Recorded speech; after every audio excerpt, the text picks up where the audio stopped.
Welcome to the Humane Society of Tampa Bay. This training video is leashing and unleashing a dog, and it's intended for the volunteers at the Humane Society of Tampa Bay.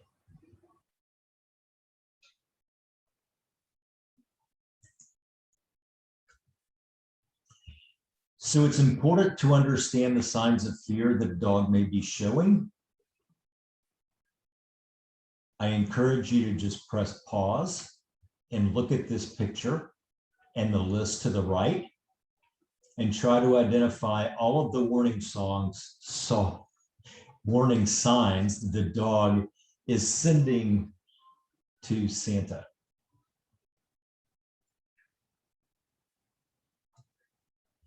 So this is an example of two dogs who are exhibiting fear, anxiety, and stress. The dog on the left is pacing and avoiding the people in the yard. The dog on the right got right into my lap and could not get in closer to me, although he tried. So both dogs are showing fear, but each needs something different to be able to cope with that fear. It is important that you pay attention to the dog in front of you. Before you leash a dog, you'll need a slip lead leash, you'll need poop bags, and you'll want a few treats, and you should know where those things are.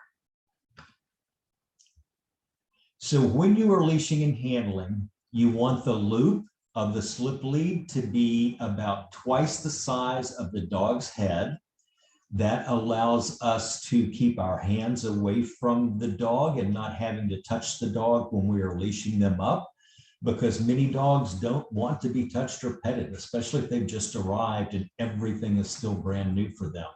That's why it is incredibly important to let the pet move away from you if she wants. She's just trying to say she needs space.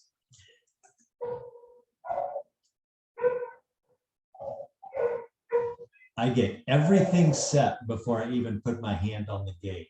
The loop is head high and the loop is big. I put my foot at the gate in case the dog jumps to push to get out. So I'm ready right there for anything that could possibly happen. So holding the leash head high is advantageous because the dog may put his head right through it.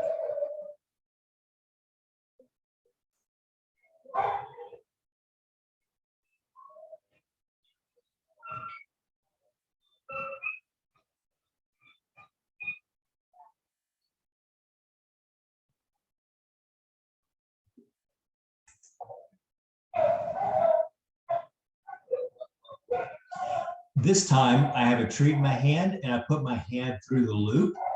So that way, when I open it, if the dog had been interested in the treat and come forward for it, it would be easy for me just to slide the loop over the head and then off for our walk. Let's look at one more video of leashing up.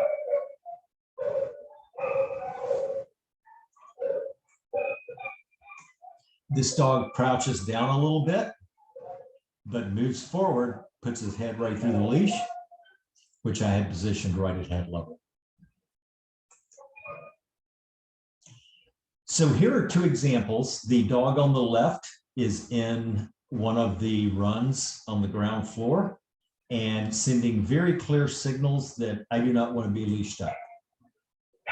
They're subtle though. So sitting there, sniffs, turns nose away, and then turns the body more away. That is a very clear sign of, I'm not interested in going out. Please just leave me alone. This dog is not coming close to me or looking at me on the entire walk. She does not want me to touch her, but she's totally fine with being out on a walk and getting to sniff around. So pay attention to the dog. Don't be the one who doesn't know dog language. So when you return a dog to the kennel run, I like to remember that dogs are followers. So walk into the run, and most likely the dog is going to follow you in. As the dog passes by you, you just take a step back, the dog's going to turn around, and then you unhook the leash and step right back.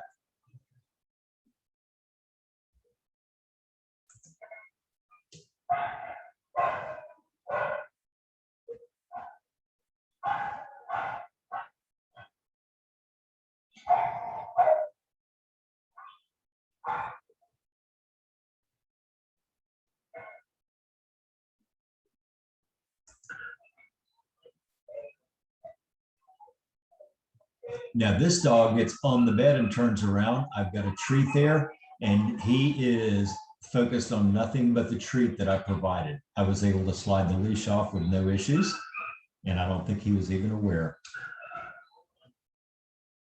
So that's some videos of leashing up and taking a dog back. Please don't take risks, ask questions, and have fun.